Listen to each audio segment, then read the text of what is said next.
Hello guys, welcome back in this session. दोस्तों, अध्ययन कर रहे हैं राजस्थान अध्ययन कक्षा 9 का जो भाग फर्स्ट है उसके बारे में डिस्कस। और दोस्तों, इसमें जो इम्पोर्टेंट है राजस्थान की ऐतिहासिक पृष्ठभूमि और पूर्व मध्यकालीन राजस्थान के बारे में जो टॉपिक्स दे रखे हैं उनके बारे में डिस्कस कर रहे हैं। रणथंभौर के चौहान वंश के बारे में अध्ययन कर चुके हैं। इसी के साथ धार्मिक आंदोलन और लोक संस्कृतियों के बारे में हम पढ़ चुके हैं। आज का जो वीडियो रहेगा वो राजस्थान के मध्यकालीन प्रमुख ऐतिहासिक और सांस्कृतिक स्थल है, जिसमें हमने विभिन्न स्थलों को पिछले वीडियो में देखा है। आज के वीडियो में भी हम उसी टॉपिक पर चर्चा करेंगे। वीडियो काफ़ी इंपॉर्टेंट होने वाला है। वीडियो अगर पसंद आए तो अपने दोस्तों के साथ शेयर करें, लाइक करें। नए हैं चैनल पर तो चैनल सब्सक्राइब करें। दोस्तों, आज अध्ययन करेंगे करौली के बारे में। यदुवंशी शासक अर्जुन सिंह ने करौली की स्थापना की। कई बार एग्जाम में पूछा गया है करौली की स्थापना किसके द्वारा की गई। अर्जुन सिंह की, जो कि एक यदुवंशी शासक थे। करौली में महाराजा गोपाल पाल द्वारा बनाए गए रंग महल दीवान ए आम खूबसूरत है। दीवान ए आम एक जगह और भी देखा था हमने, आमेर में। और ये जो रंग महल है कहाँ के प्रसिद्ध है? करौली के। यहाँ की सूफी संत कबीर साहिब की दरगाह भी स्थापत्य कला का सुंदर नमूना है। तो कबीर साहिब की दरगाह कहाँ पर स्थित है? ये करौली में स्थित है। करौली का मदन मोहन जी मंदिर प्रसिद्ध है। तो ये भी आप ध्यान में रखें, मदन मोहन जी का मंदिर, दीवाने आम, रंग महल, कबीर साहिब की दरगाह। किराड़ू के बारे में अध्ययन करते हैं और किराड़ू एग्जाम की दृष्टि से मोस्ट ऑफ इम्पोर्टेंट हो सकता है। बाड़मेर से 32 किलोमीटर दूर स्थित किराड़ू पूर्व व मध्यकालीन मंदिरों के लिए विख्यात है। यहाँ का सोमेश्वर मंदिर शिल्प कला के लिए विख्यात है। तो शिल्प कला के लिए विख्यात किराड़ू का सोमेश्वर मंदिर कहाँ स्थित है, या फिर सोमेश्वर मंदिर कहाँ स्थित है? तो ये किराड़ू बाड़मेर में स्थित है, जो कि शिल्प कला के लिए विख्यात है। यह स्थल राजस्थान के खजुराहो के नाम से प्रसिद्ध है। और ये क्वेश्चन कई बार एग्जाम में पूछा गया है। राजस्थान का खजुराहो किसे कहते हैं? तो वो किराड़ू बाड़मेर को कहते हैं। यहाँ काम शास्त्र की तो जो भाव भंगिमा युक्त मूर्तियाँ शिल्प कला की दृष्टि से बेजोड़ हैं। तो ये किराड़ू जो ये खजुराहो जो पड़ता है ये मध्य प्रदेश में पड़ता है, जहाँ पर विभिन्न भाव भंगिमा जो मूर्तियां हैं स्थापित है कौन काम शास्त्र की, उसी के समान ये किराड़ू जो स्थान है यहाँ पर यही मूर्तियां दिखाई देती है। तो ये इसे राजस्थान का किराड़ू कहा जाता है। किशनगढ़ की बात करें तो अजमेर जिले में जयपुर मार्ग पर स्थित किशनगढ़ की स्थापना 1609 ईस्वी में जोधपुर के शासक उदय सिंह के पुत्र किशन सिंह ने की। तो ये भी आप ध्यान में रखें, 1609 में स्थापना होती है। उदय सिंह के पुत्र होते हैं किशन सिंह। किशन सिंह अपनी विशिष्ट चित्रकला शैली के लिए प्रसिद्ध है। तो अपनी विशिष्ट चित्रकला शैली के लिए प्रसिद्ध किशनगढ़ की स्थापना किसने की? तो ये किशन सिंह, जो कि उदय सिंह के पुत्र थे। केशवराय पाटन बूंदी जिले में चंबल नदी के किनारे स्थित केशवराय पाटन बूंदी नरेश शत्रुसाल द्वारा 17वीं शताब्दी में निर्मित विशाल केशव यानी विष्णु मंदिर है। तो ये केशवरायपटन जो है ये विष्णु मंदिर या फिर केशव मंदिर के लिए प्रसिद्ध है। यहाँ पर जैनियों का तीर्थंकर कौन सा? मुनि सुवर्तनाथ का प्रसिद्ध मंदिर है। तो 200 मुनि सुवर्तनाथ का प्रसिद्ध मंदिर कहाँ पर स्थित है? तो ये केशवरायपाटन बूंदी में स्थित है। ये और बूंदी नरेश शत्रुसाल द्वारा केशवरायपाटन में विशाल केशव यानी विष्णु मंदिर बनवाया गया। ये भी आप ध्यान में रखिए। कोटा के बारे में अध्ययन करते हैं। कोटा की स्थापना 13वीं शताब्दी में बूंदी के शासक समर सिंह के पुत्र जेत सिंह ने की थी। तो कोटा का ये कॉम्बिनेशन मेथड यहाँ पर नहीं लिखता है। समर सिंह का पुत्र है जेत सिंह के द्वारा कोटा की स्थापना की जाती है। उसने कोटा के स्थानीय शासकों को कोटिया भील को परास्त कर उसके नाम पर कोटा की स्थापना की। तो कोटिया भील के नाम पर पड़ा था किसका नाम? कोटा का। शाहजहां ने फरमान में 17वीं शताब्दी के प्रारंभ में बूंदी से अलग होकर कोटा स्वतंत्र राज्य के रूप में अस्तित्व में आया। तो दोस्तों, कोटा स्वतंत्र राज्य के अस्तित्व में कब आया? तो ये शाहजहां के समय 17वीं शताब्दी में आया। और किसके फरमान से? शाहजहां के फरमान से। ये आप इंपॉर्टेंट लगा सकते हो। 1857 की क्रांति के दौरान कोटा राज्य के क्रांतिकारियों ने बढ़ चढ़कर भाग लिया था। तो 1857 की क्रांति में सर्वाधिक जो भयंकर जो क्रांति होती है वो कोटा में होती है। कोटा के क्षारबाग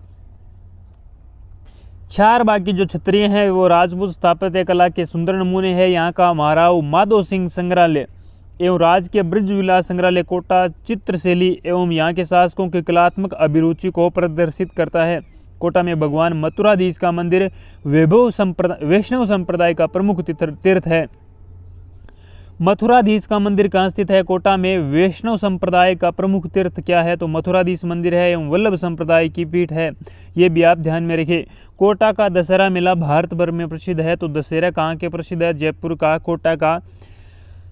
कोलवी झालावाड़ जिले में डग कस्बे में स्थित समीप कोलवी की गुफाएं बौद्ध विहारों के लिए प्रसिद्ध है। तो बौद्ध विहारों के लिए प्रसिद्ध राजस्थान की कौन सी गुफाएं हैं, तो वो कोलवी की गुफाएं हैं। और इस प्रकार के क्वेश्चन मोस्ट ऑफ इम्पोर्टेंट हो सकते हैं। ये विहार 5वीं से 7वीं शताब्दी के मध्य निर्मित माने जाते हैं। ये गुफाएं एक पहाड़ी पर स्थित है जो चट्टान से कटकर बनाई हुई है। ये भी आप ध्यान में रखें। कोलवी की गुफाएं झालावाड़ जिले के डग कस्बे में समीप स्थित है। कोलवी की जो गुफाएं हैं वो बौद्ध विहारों के लिए प्रसिद्ध है। 5वीं से 7वीं शताब्दी के मध्य इनका निर्माण हुआ। चट्टानों से काटकर ये गुफाएं बनाई गई है। खानवा के बारे में अध्ययन करते हैं और खानवा एग्जाम की दृष्टि से मोस्ट ऑफ इम्पोर्टेंट रहता है। कोलवी की गुफाएं एग्जाम में नहीं पूछी गई हैं, इसे आप ध्यान में रखें क्योंकि इस प्रकार क्वेश्चन में पैटर्न में बदलाव हो रहा है। खानवा के बारे में अध्ययन करें तो बैतपुर जिले में स्थित खानवा मेवाड़ के महाराणा सांगा और बाबर के मध्य हुए युद्ध 1527 में जो खानवा का युद्ध है उसके लिए विख्यात है। खानवा के युद्ध में राणा सांगा की हार ने राजपूतों को दिल्ली की गद्दी पर बैठने से का जो स्वप्न है उसको नष्ट कर दिया था। मुगल वंश की स्थापना को मजबूत कर दिया। तो ये खानवा जो है ये भरतपुर जिले में स्थित है। गलियाकोट डूंगरपुर के बारे में अध्ययन करते हैं जो कि रमकड़ा उद्योग के लिए प्रसिद्ध है। डूंगरपुर जिले में माही नदी के किनारे स्थित गलियाकोट वर्तमान में दाऊदी बोरा संप्रदाय के प्रमुख केंद्र है। तो ये भी आप ध्यान में रखिए, ये मोस्ट ऑफ इम्पोर्टेंट। दाऊदी बोरा संप्रदाय का प्रधान पीठ कहाँ पर है, तो ये गलियाकोट डूंगरपुर में है। यहाँ संत सैयद फखरुद्दीन की दरगाह स्थित है। तो ये भी आप ध्यान में रखिए, संत सैयद फखरुद्दीन की दरगाह कहाँ पर स्थित है, तो ये गलियाकोट डूंगरपुर में है, जहाँ प्रतिवर्ष इसकी याद में उर्स या फिर मेला भरता है। बात करें दोस्तों गोगामेड़ी के बारे में। गोगामेड़ी हनुमानगढ़ जिले के नौहर तहसील में स्थित गोगामेड़ी लोक देवता गोगा जी का प्रमुख तीर्थ स्थल है, जहां प्रतिवर्ष उसके सम्मान में एक पशु मेले का आयोजन किया जाता है। राजस्थान में गोगा जी में सर्पों के देवता के रूप में प्रसिद्ध है। इन्हें हिंदू गोगा जी और मुसलमान गोगा पीर के नाम से पूजते हैं। तो ये भी आप ध्यान में रखें। ये कई बार एग्जाम में सर्पों के लोक देवता गोगा जी को भी माना जाता है, तेजा जी को माना जाता है। चावंड के बारे में अध्ययन करें तो उदयपुर से ऋषभ देव जाने वाली सड़क पर, कौन सी, उदयपुर से ऋषभ देव जाने वाले सड़क पर अरावली पर्वतमाला पर स्थित है कौन सा, चावंड।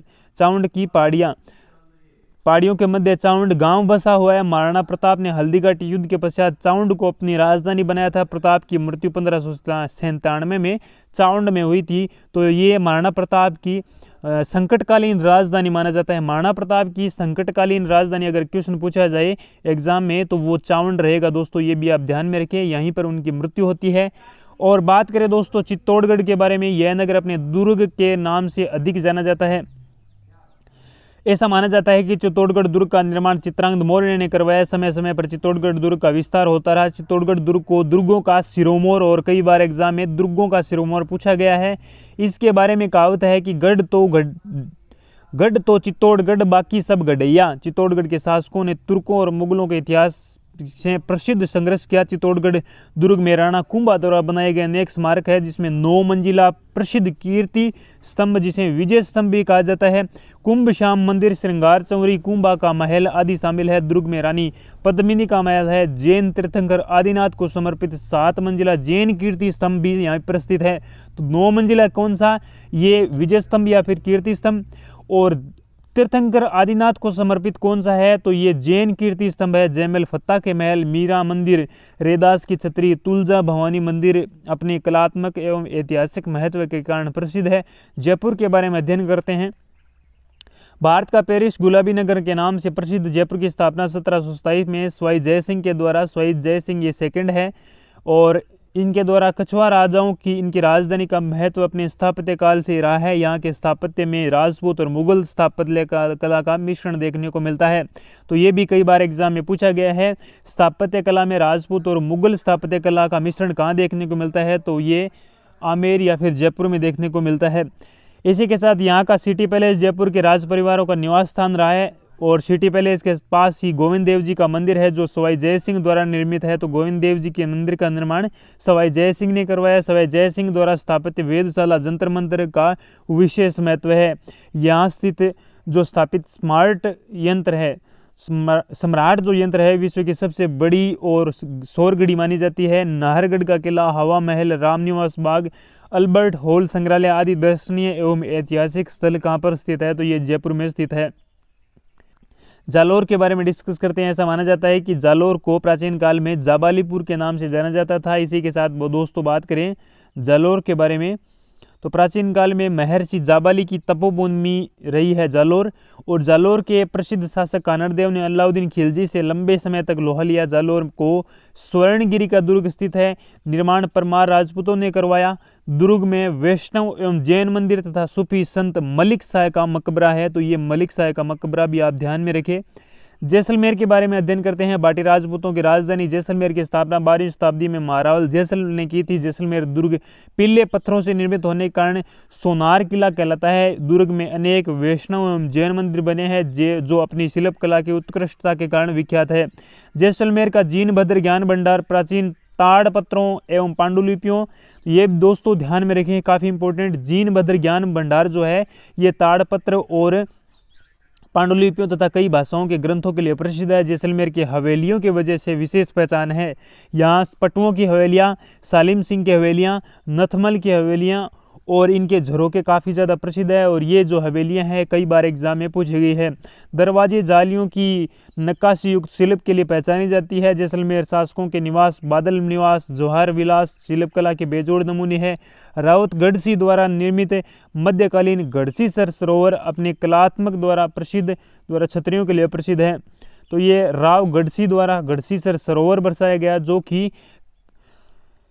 कलात्मक प्रवेश और छतरियों के लिए प्रसिद्ध है। जोधपुर के बारे में नेक्स्ट वीडियो में डिस्कस करेंगे। वीडियो काफ़ी इंपॉर्टेंट हुआ और वीडियो कैसा लगा कमेंट बॉक्स में ज़रूर लिखें। इसी के साथ आज का सेशन यही समाप्त करते हैं। Thank you, have a nice day, wish you all the best, take care.